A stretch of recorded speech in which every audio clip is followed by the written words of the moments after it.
ഇന്നൊരു പച്ചച്ചീരത്തോരനാണ് കേട്ടോ ഉണ്ടാക്കാൻ പോകുന്നത്. അതിനായിട്ട് ഞാനിവിടെ കുറച്ച് പച്ചച്ചീര എടുത്തിട്ടുണ്ട്. അപ്പോൾ ഈ ഇലയൊക്കെ നമുക്കിന്ന് കഴുകിയെടുക്കണം. ഇതിൻ്റെ ഇലയുടെ പുറകിൽ കുറച്ച് അഴുക്കൊക്കെ ഉണ്ടാവും. അപ്പോൾ ഇതാ കണ്ടില്ലേ, ഇതുപോലെ ചെറിയ പ്രാണികളൊക്കെ വന്ന് മുട്ടയിടും. അപ്പോൾ ഇതെല്ലാം നമുക്ക് കഴുകി വൃത്തിയാക്കി എടുക്കണം.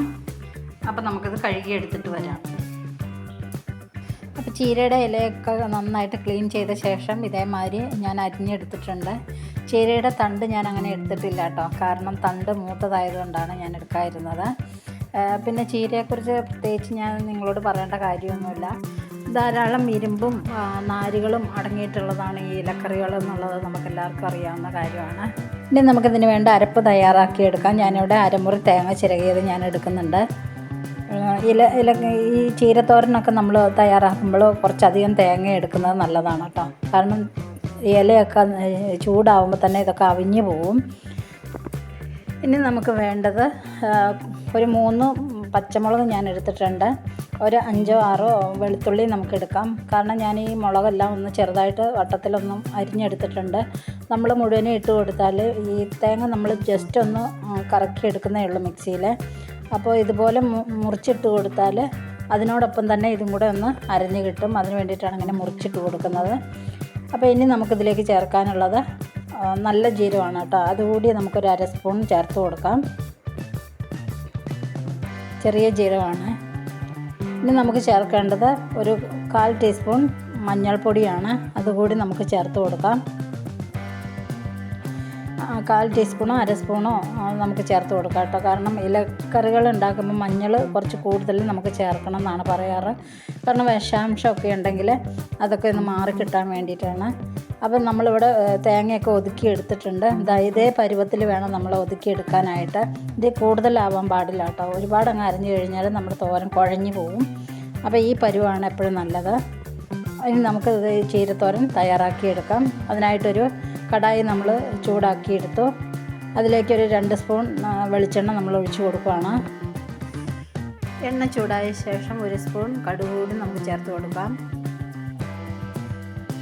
എപ്പോഴും ഞാൻ പറയുന്നത് പോലെ തന്നെ കടുക് ശരിക്കും പൊട്ടിയതിന് ശേഷം മാത്രം നമ്മൾ ബാക്കിയുള്ള ചേരുവകൾ ചേർക്കാൻ പാടുള്ളൂ.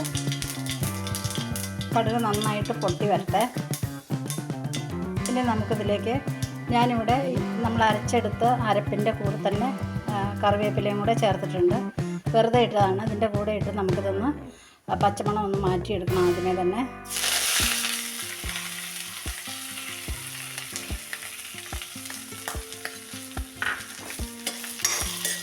എപ്പോഴും തോരൻ തയ്യാറാക്കുമ്പോൾ ഇതുപോലുള്ള പ്രത്യേകിച്ച് ഇലക്കറികൾ തയ്യാറാക്കുമ്പോൾ നമ്മൾ അരപ്പ് ആദ്യമേ ചൂടാക്കിയെടുക്കണം. ചൂടാക്കിയതിന് ശേഷം മാത്രമേ നമ്മൾ ചീര പോലുള്ള ഇലക്കറികൾ നമ്മൾ തയ്യാറാക്കാൻ പാടുള്ളൂ. കാരണം എന്താണെന്ന് വെച്ച് കഴിഞ്ഞാൽ പെട്ടെന്ന് തന്നെ കേടായി പോവും, പ്രത്യേകിച്ച് ഈ ചൂട് കാലമൊക്കെ ആകുമ്പോൾ.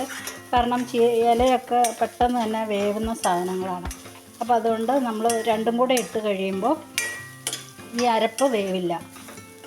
അത് മാത്രമല്ല കരിഞ്ഞും പോവും തേങ്ങ ആദ്യമേ ഇതിൻ്റെ കൂടെ ഇട്ട് കഴിഞ്ഞാൽ. അപ്പോൾ ഇതുപോലെ തയ്യാറാക്കി എടുത്താൽ ഒരു കുഴപ്പം ഉണ്ടാവില്ല. അപ്പോൾ ടേസ്റ്റും ഇങ്ങനെ തയ്യാറാക്കുന്നതാണ് കേട്ടോ. അപ്പോൾ നിങ്ങളിതുപോലെ തയ്യാറാക്കി നോക്കുക. എൻ്റെ ചാനൽ ആദ്യമായിട്ട് കാണുന്നവരുണ്ടെങ്കിൽ സബ്സ്ക്രൈബ് കൂടി ചെയ്യാൻ മറക്കരുത് കേട്ടോ. എന്തെങ്കിലും പോരായ്മകളോ അഭിപ്രായങ്ങളോ ഒക്കെ ഉണ്ടെങ്കിൽ നിങ്ങൾ കമൻറ്റ് ബോക്സിൽ അറിയിക്കുക. ലോ ഫ്ലെയിമിൽ ഇട്ടിട്ട് വേണം നമ്മളിതുപോലെ ചൂടാക്കി എടുക്കാനായിട്ട്.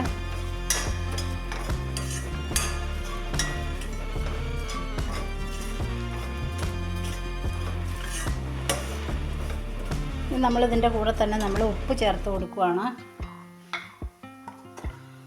ഒരല്പം ഉപ്പ് ചേർക്കാവൂ. വേണമെങ്കിൽ നമുക്ക് പിന്നെ ചേർത്ത് കൊടുക്കാം. കാരണം ഇലയൊക്കെ നമ്മൾ അരിഞ്ഞ് കഴിയുമ്പം ഒരുപാടുണ്ടെന്ന് തോന്നില്ലേ. അപ്പോൾ നമ്മൾ അതിനനുസരിച്ചായിരിക്കും ഉപ്പിടുക. പക്ഷേ ഇലയൊക്കെ അവിഞ്ഞ് പോകുന്ന സാധനങ്ങളായതുകൊണ്ട് നമ്മൾ കുറച്ച് ആദ്യമേ ഉപ്പിടുക, അല്ലെങ്കിൽ ഒരുപാട് ഉപ്പ് കഴിക്കും. അപ്പം നമ്മുടെ അരപ്പെല്ലാം നന്നായിട്ട് പച്ചമണമൊക്കെ മാറി വന്നിട്ടുണ്ട്. ഇനി നമുക്ക് അരിഞ്ഞ് വെച്ചിരിക്കുന്ന ചീരയുടെ ഇല കൂടി നമുക്കിതിലേക്ക് ചേർത്ത് കൊടുക്കാം. ലോ ഫ്ലെയിമിൽ തന്നെ വെക്കാൻ മറന്നു പോരുത്.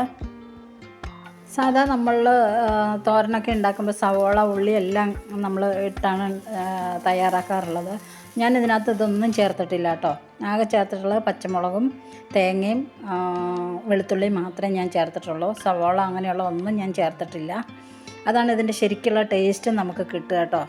ചിലർ കടുക് വറുക്കുന്ന സമയത്ത് ഉഴുന്ന് അല്ലെങ്കിൽ പരിപ്പ് ഇങ്ങനെയുള്ളത്, കടലപ്പരിപ്പ് ഇങ്ങനെയുള്ളതൊക്കെ ചേർക്കാറുണ്ട്. പക്ഷേ ഞാനിതിനകത്ത് ഇതൊന്നും ചേർത്തിട്ടില്ല.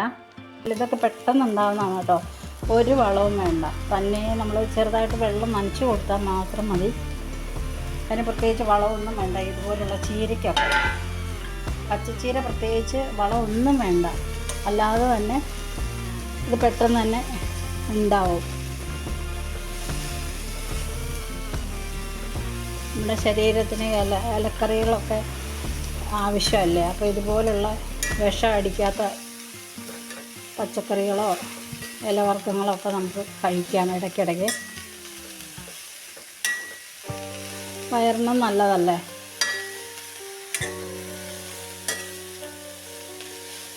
ഇങ്ങനെ എടുക്കുമ്പോൾ കുറച്ചും കൂടി ടേസ്റ്റ് ഉണ്ടാവും.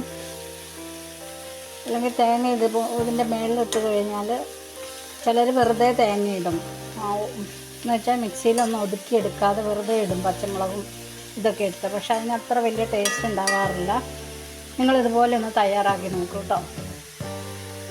പിന്നെ ഇതൊന്ന് നമുക്കൊരു 5 മിനിറ്റ് വരെ ഒന്ന് മൂടി വെച്ച് കൊടുക്കേണ്ട ആവശ്യമില്ല. കാരണം ഇലക്കറികൾ മൂടി വയ്ക്കാതെ തന്നെ വേവിക്കണം എന്നാണ് പറയാറുള്ളത്. അപ്പോൾ നമുക്ക് ഈ ആവിയിൽ തന്നെ വേവിച്ചെടുക്കാം. ഇടയ്ക്കിടയ്ക്ക് ഇളക്കി കൊടുത്താൽ മാത്രം മതി.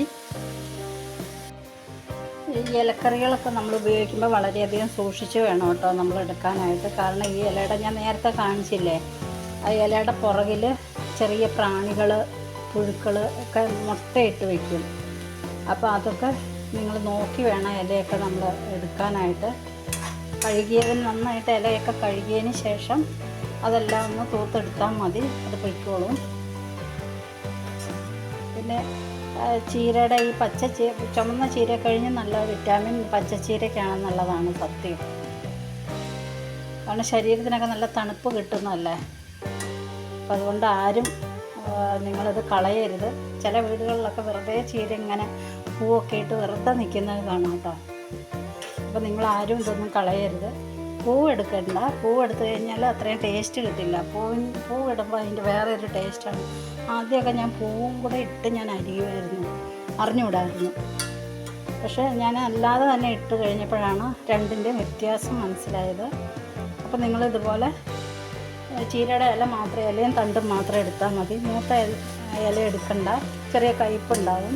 അതുപോലെ തന്നെ മൂത്ത തണ്ടും എടുക്കാൻ പാടില്ല കേട്ടോ. അതൊക്കെ ഒന്ന് ശ്രദ്ധിച്ചാൽ മതി. അതാ ഞാൻ 2-3 പ്രാവശ്യം ഒന്ന് ഇളക്കി കൊടുത്തിട്ടുണ്ടായിരുന്നു. അപ്പോൾ നമ്മുടെ ചീരത്തോരൻ ഇവിടെ റെഡി ആയിട്ടുണ്ട്. എല്ലാവരും ഇതുപോലെ ട്രൈ ചെയ്ത് നോക്കുക. വളരെയധികം നല്ല ടേസ്റ്റും പോഷക ഗുണങ്ങളും എല്ലാം ഉള്ള നമ്മുടെ ചീരത്തോരനാണിത്. ഇതുപോലെ തന്നെ തയ്യാറാക്കുക. വെളുത്തുള്ളിയും ജീരകവും മഞ്ഞൾ ഇത്തിരി കൂടുതലിടുക. അത് ഇലവർഗ്ഗങ്ങളെല്ലാം നമ്മൾ പാചകം ചെയ്യുമ്പോൾ കുറച്ച് മഞ്ഞൾ കൂടുതലിടണം. കാരണം വിഷാംശങ്ങളോ അങ്ങനെ വല്ലതൊക്കെ ഉണ്ടെങ്കിൽ അത് മാറിക്കിട്ടാൻ വേണ്ടിയിട്ടാണ് നമ്മൾ ഇതുപോലുള്ള മഞ്ഞൾ കുറച്ച് കൂടുതലിടുന്നത്. പിന്നെ എരിവിനനുസരിച്ച് നിങ്ങൾ പച്ചമുളക് ഇട്ട് കൊടുക്കുക.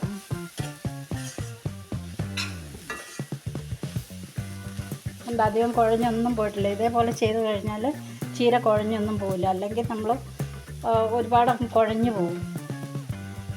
പാത്രത്തിലിടുമ്പോൾ തന്നെ അത് കുഴഞ്ഞിരിക്കും. ഇപ്പം അതാ കുഴഞ്ഞിട്ടൊന്നുമില്ല, കണ്ടോ. അപ്പോൾ എല്ലാവർക്കും ഇഷ്ടമായെന്ന് തോന്നുന്നു. അരിയേണ്ട താമസം മാത്രമല്ലേ ഉള്ളൂ. 5 മിനിറ്റ് എടുത്തിട്ടുണ്ടോ? ഇല്ല. അപ്പോൾ പെട്ടെന്ന് തന്നെ നമുക്ക് തയ്യാറാക്കിയെടുക്കാം.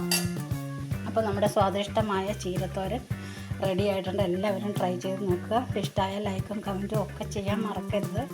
ആദ്യമായിട്ട് കാണുന്നവരുണ്ടെങ്കിൽ സബ്സ്ക്രൈബ് കൂടി ചെയ്ത് പ്രോത്സാഹിപ്പിക്കുക കേട്ടോ.